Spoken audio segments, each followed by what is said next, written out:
The courtroom was unusually tense that morning. People shuffled in quietly, like they could already feel something was off.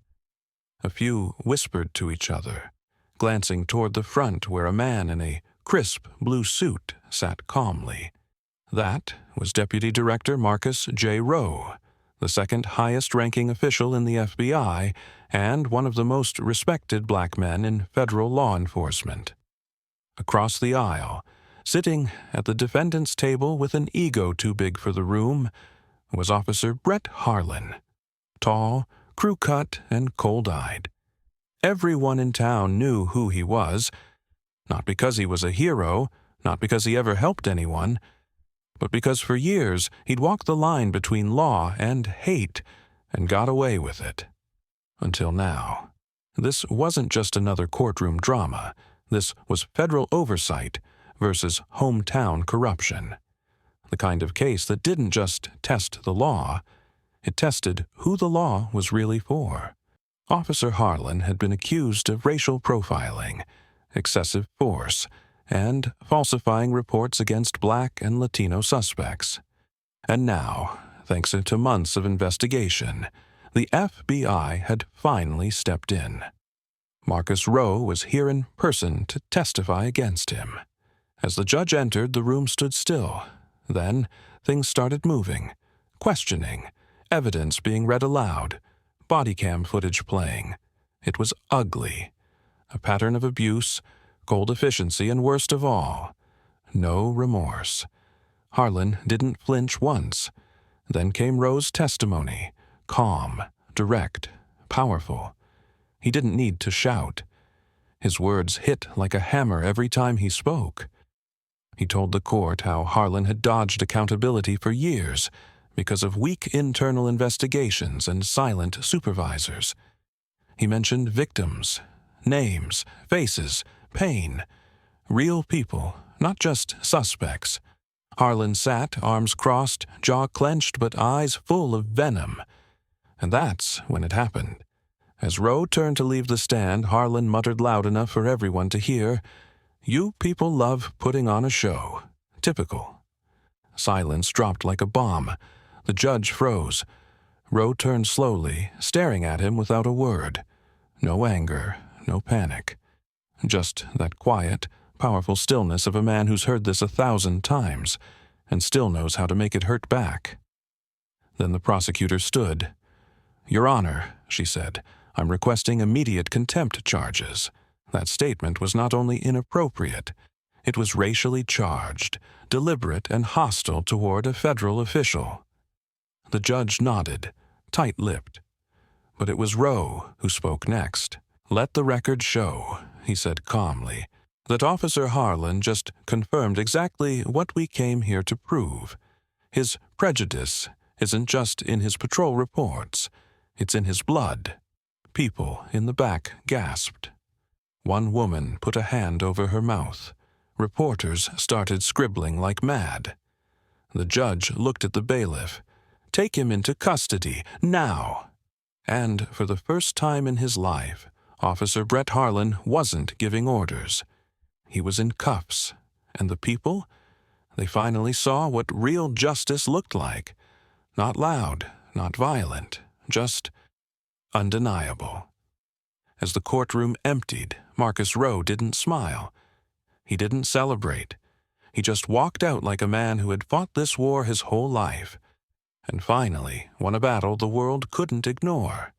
By noon, the video had gone viral.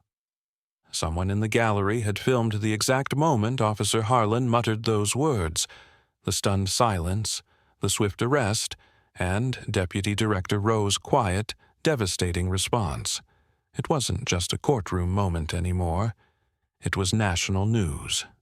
"Racist cop arrested mid-trial. After insulting FBI official," the headline screamed.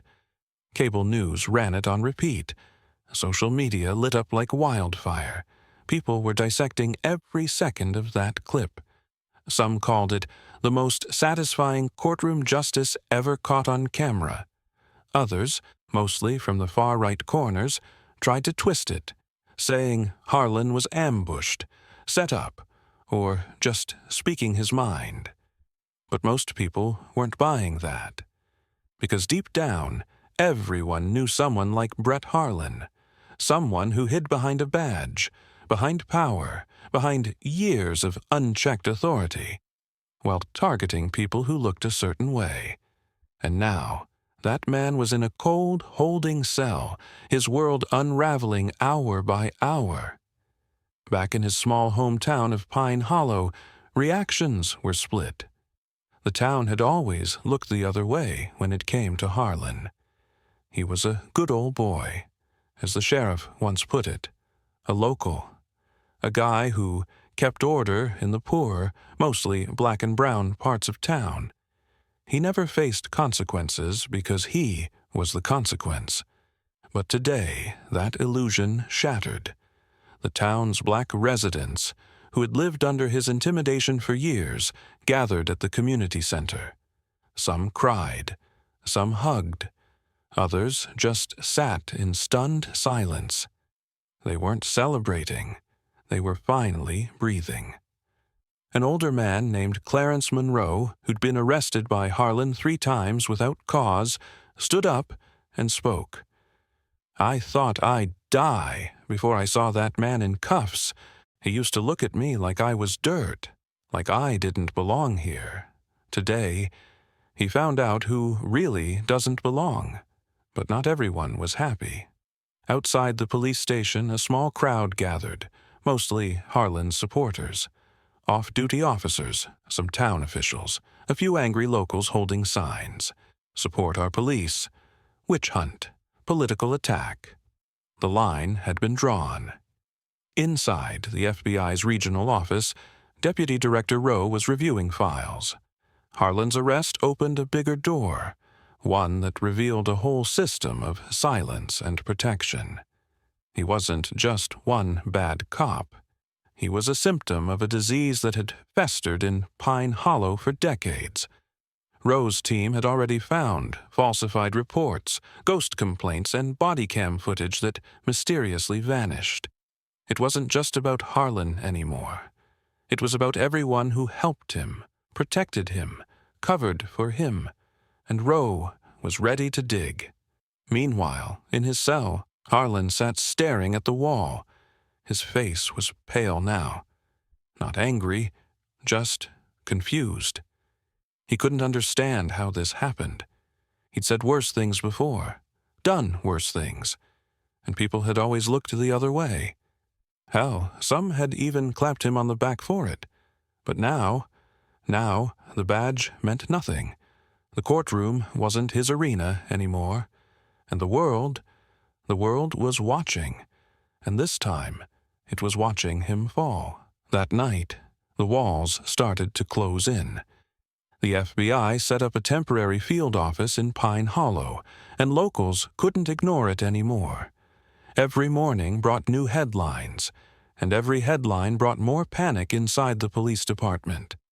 The old building that once felt untouchable was now under a microscope.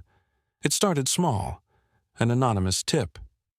A former dispatcher named Lena Marquez walked into the field office, nervous but determined. She'd worked behind the scenes for 7 years, filed reports, answered calls, handled evidence logs, and she knew things she'd been too afraid to say until now. "I didn't want to be part of it," she told Rowe's team, voice trembling. "But they made it clear, if I asked too many questions, I'd be next." She laid it all out. Missing footage, rewritten statements, pressure from the top. She remembered Harlan storming into the back room after one of his arrests, tossing a body cam into her drawer and saying, "This never happened, got it?" He'd smile afterward, like it was all a game.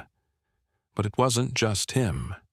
She gave names: Sergeant Lowry, Captain Dorsey, even the town mayor. Rowe read every word she signed, then looked up and said, "You just helped this town take a step toward healing." Across town, the department was crumbling from the inside. Officers were whispering, files were disappearing, and the Chief Alan Price, was in full damage control mode. He released a public statement blaming Harlan, calling him a rogue officer, and denying any systemic issues. But nobody was buying it, because the truth was coming out faster than they could spin it. The FBI started calling officers in for questioning. Some folded fast, others got defensive, but the pattern was clear. Harlan hadn't acted alone. He was just the loudest.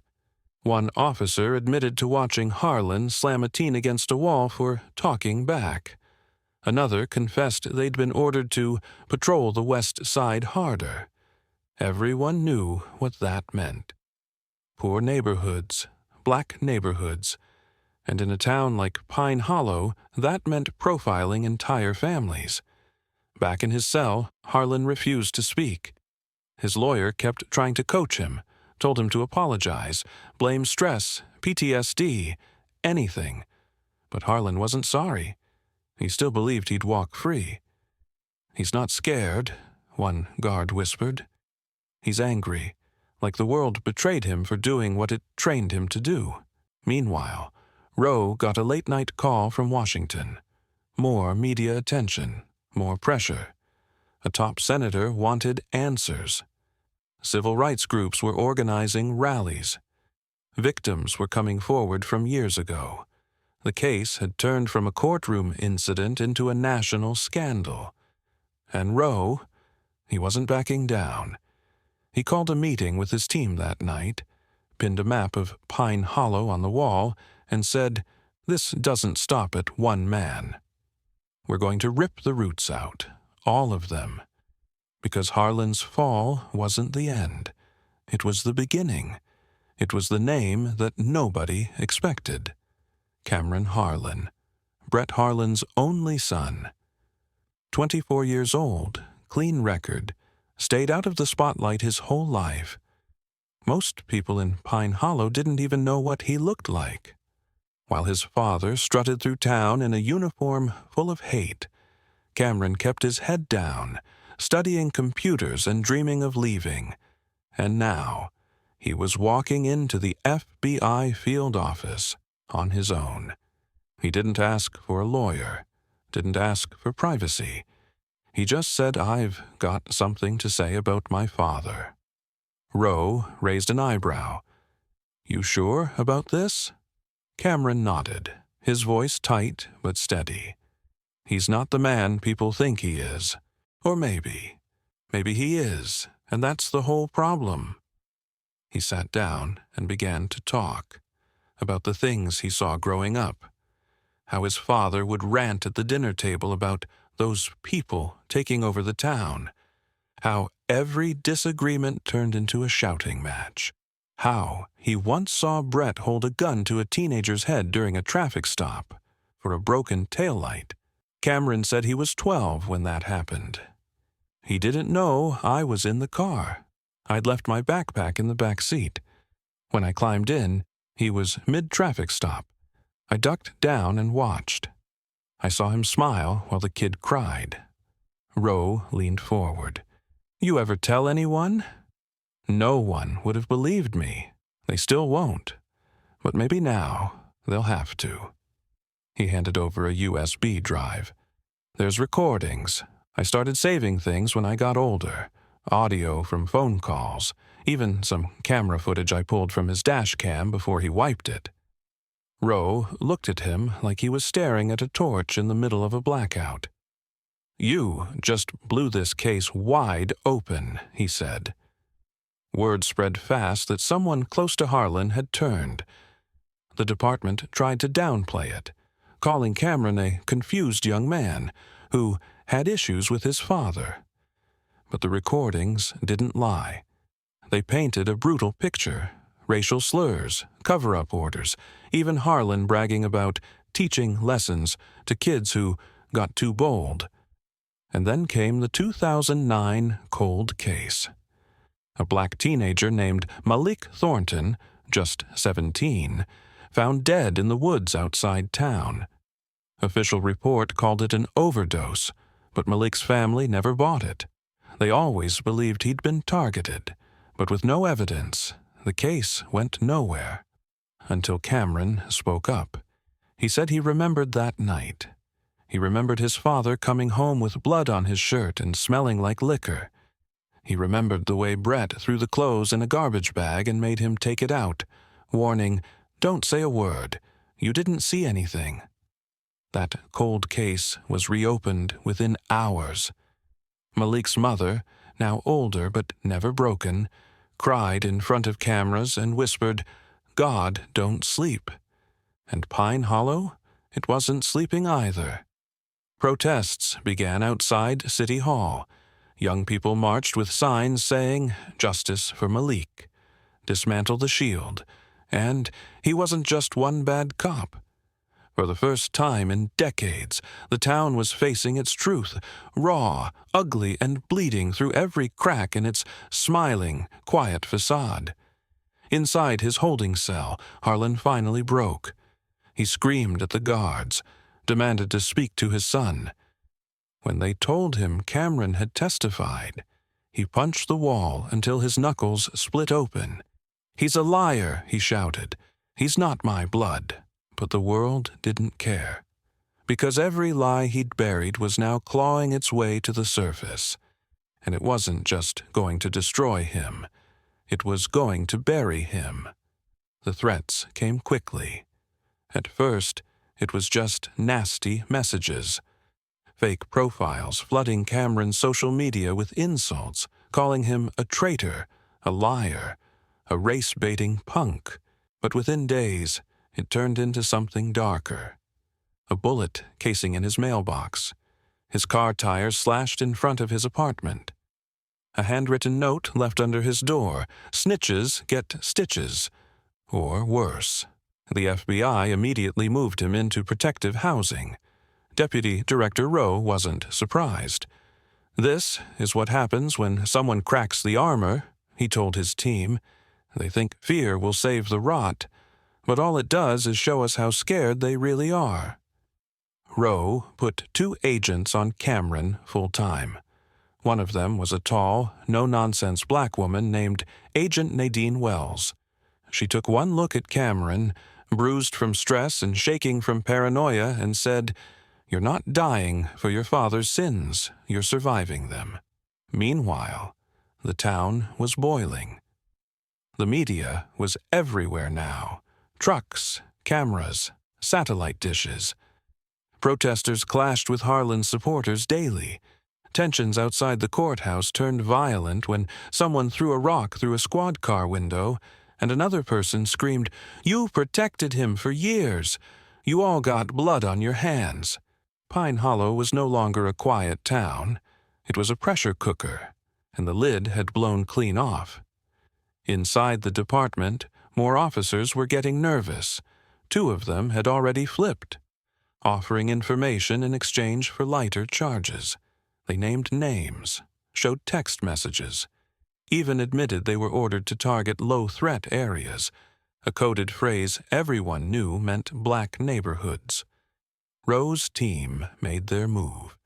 They executed 6 simultaneous arrests, 3 officers, 2 local politicians, and 1 senior detective who'd been covering for Harlan for over a decade. The handcuffs clicked in broad daylight. No sneaking out the back. This time, the shame was public. The mayor tried to hold a press conference, but the crowd drowned him out with chants of "Justice for Malik! Justice for Pine Hollow!" He left the podium in silence, face pale, hands shaking. And yet, behind all that momentum, there was one final storm brewing.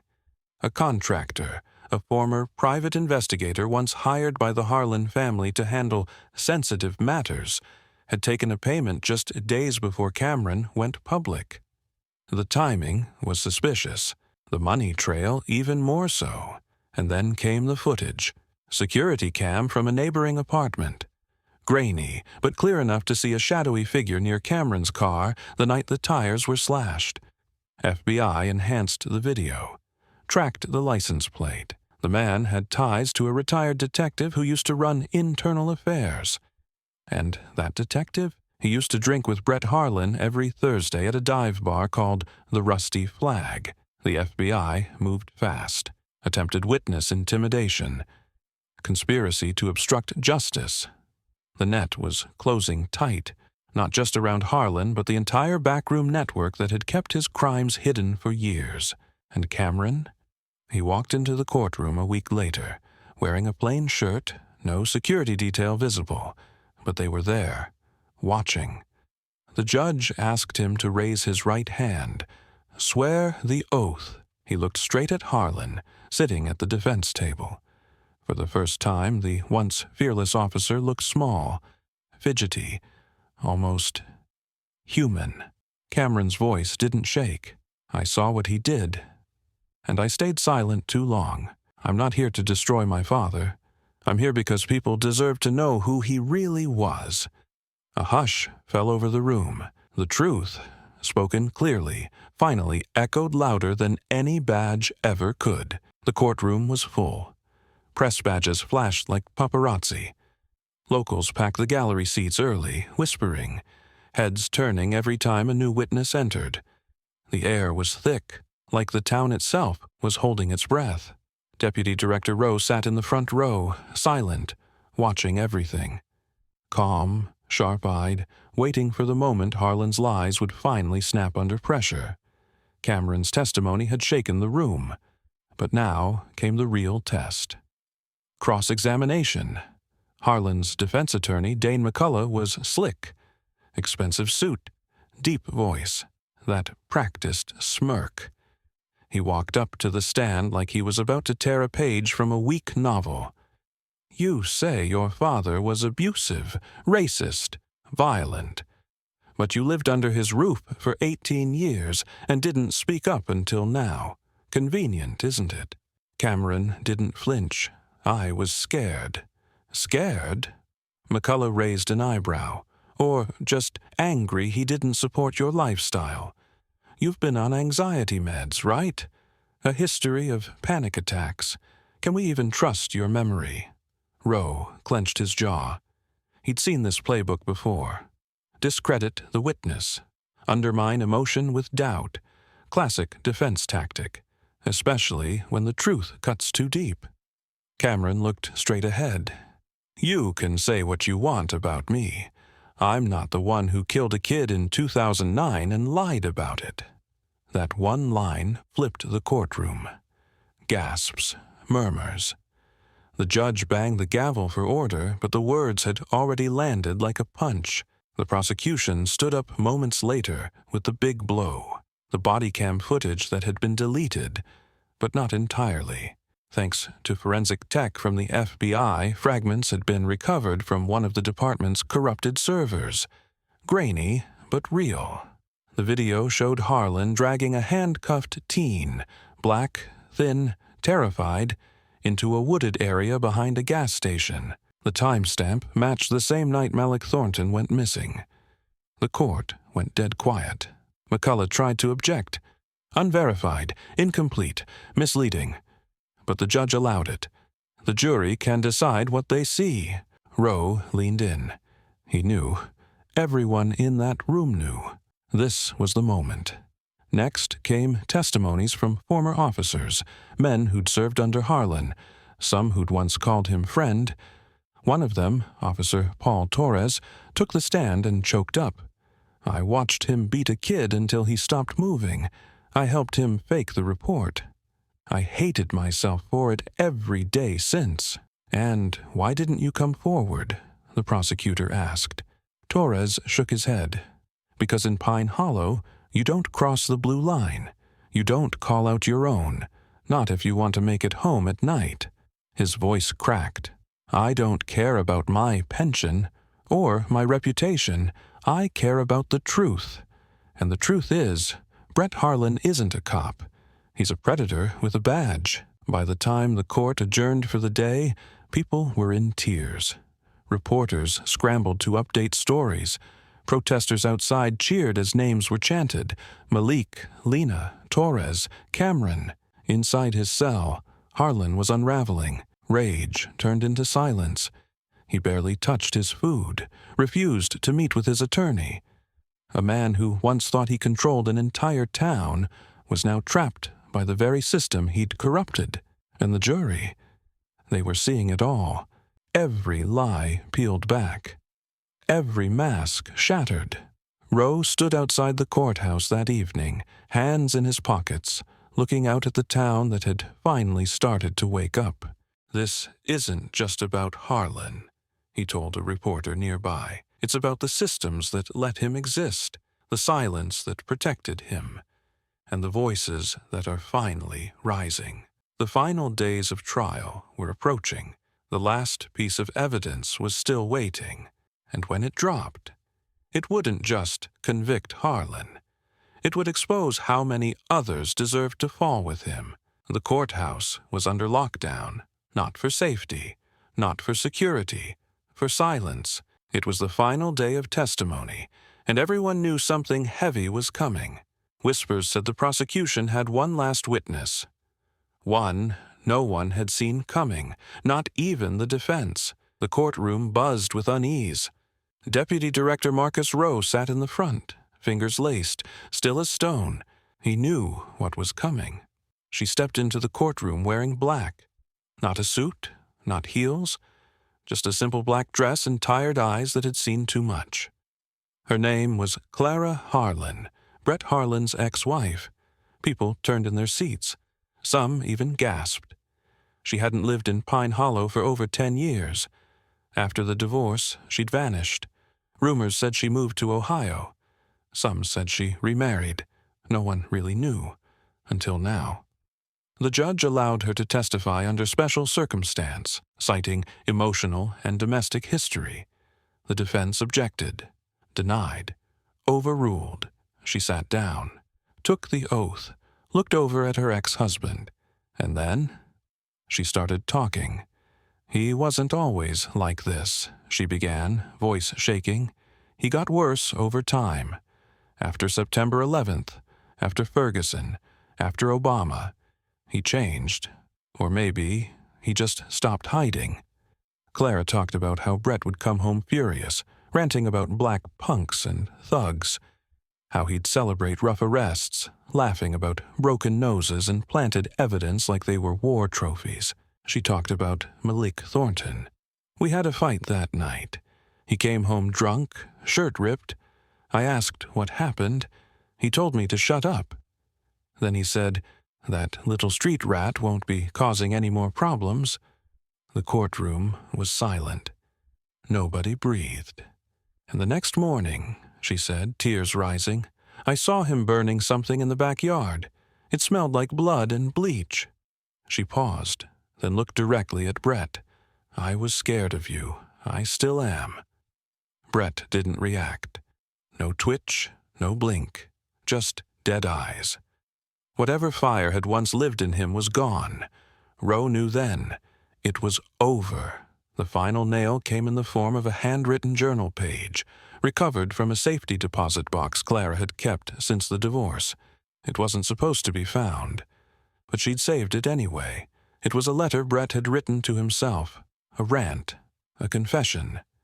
He didn't name Malik, but he talked about a boy who ran his mouth. He described Pine Hollow as a town drowning in disrespect, and said, "One day they'll thank me for cleaning it up." The jury read every word. The defense had no questions. Nothing could be done. You could feel it. The slow, sinking realization that the man they'd once thought was a soldier of order was just a coward with a god complex. Outside, the town was already reacting. Former officers were being hounded by reporters. The mayor resigned mid-afternoon, and a crowd gathered in front of the Thornton family's old home, leaving flowers, photos, and candles for the boy who never got to grow up. Cameron watched it all from inside the courtroom, face pale, body tense. When Clara walked past him after stepping down from the stand, she paused just for a second. "I'm sorry you had to grow up with him," she whispered. Cameron nodded. "I'm sorry you had to survive him." Then the courtroom fell into a hush. The judge called for final arguments. The prosecution didn't even need the full time. "We're not asking for your sympathy," the lead prosecutor said. "We're asking for accountability." The jury was dismissed. People waited. Hours passed. News vans camped outside. Protesters and supporters split down the street, separated by police tape and old loyalties. Then came the buzz. The jury was back.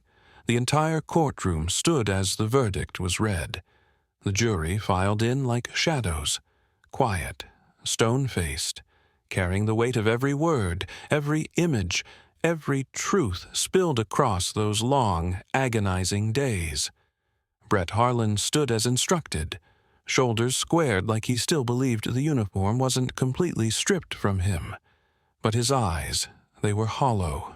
No smug grin, no fire. Just a man waiting for a punishment he never thought would come. The judge asked the foreperson to rise. "In the matter of the people versus Brett James Harlan," she began, voice trembling just slightly, "on the charge of second-degree murder in the death of Malik Thornton." A pause. "We find the defendant guilty." The courtroom didn't erupt. It didn't cheer. It exhaled. Like something had finally been let go. Like a ghost had been hanging in the rafters for years and had just floated off. More verdicts followed. Guilty on multiple counts of assault. Guilty on falsifying reports. Guilty on obstruction of justice. Guilty on hate crime enhancements. The judge didn't waste time. Sentencing was immediate. Life in prison without the possibility of parole. No chance to return to the life he thought he ruled. No press interviews. No redemption arc. Just walls, steel, and silence. When the sentence dropped, Harlan's hands clenched into fists. His jaw locked tight. But he said nothing, not one word. Roe watched him for a long second, then stood and walked out.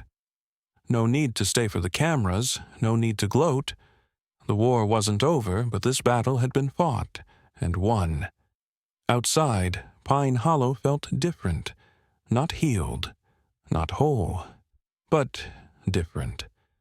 A memorial for Malik grew on the courthouse steps, candles flickering against the wind, pictures of him in his school jersey, letters folded neatly in plastic to protect them from the rain. One note read, "You mattered," even when they tried to say you didn't. Clara left town the next day. Quietly. She didn't want recognition, just peace. Cameron, though, he stayed. He moved into a small apartment near the old Thornton neighborhood. Said he wanted to help build something better. Joined a community board. Started speaking at schools. He never used his father's name again. When a reporter asked him why he stayed, he said, "Because people like my dad don't win forever. And someone's got to stick around to make sure they don't come back."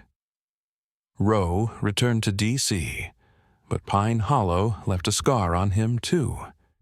He'd been fighting corruption for decades, but this case, this one, was different. Because it wasn't about taking down just one man. It was about shaking a system that had been asleep, or worse, complicit, for too long. And now it was awake. Years later, a plaque would be mounted outside the new Pine Hollow Police Department. It wouldn't name Harlan. It wouldn't celebrate the trial. It would simply read, "For every voice that wasn't heard until it screamed, we hear you now." And that was the end. Not the end of racism. Not the end of pain. But the end of silence. And sometimes that's where real justice begins.